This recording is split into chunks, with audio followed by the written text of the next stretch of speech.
Moi, je demanderai tout simplement au nouveau gouvernement qui sera composé d'être plus attentif au sujet des Outre-mer, aux cris de difficultés, de détresse des Outre-mer, ou surtout aux cris revendicatifs des Outre-mer. Les Outre-mer vivent des vraies difficultés.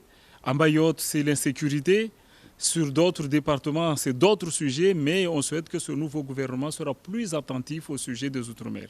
Aujourd'hui, on a quand même un bilan à défendre, puisqu'encore on voit ici à Mayotte, les gens n'ont pas forcément connaissance de tout ce qui a été fait. Et on a également un mandat à préparer, puisqu'il y a beaucoup d'attentes venant des Mahorais.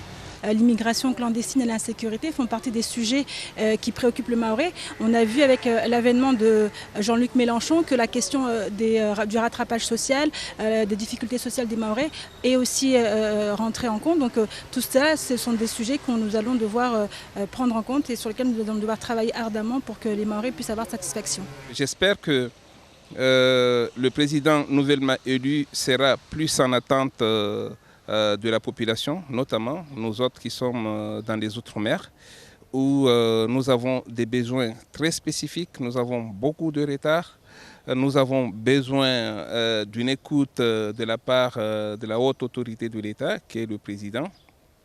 Mais j'espère aussi qu'au-delà de cette élection présidentielle, les Français feront en sorte que pour les élections législatives qui vont suivre, on imposera à Emmanuel Macron une cohabitation en votant massivement les candidats de la France insoumise. Les résultats de ce second tour, du premier tour, de ce second tour, ici en tout cas chez nous, démontrent qu'on a eu un président qui était totalement absent.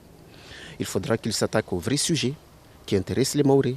Il faudra qu'il ouvre les yeux et voir que les Mahorais souffrent réellement.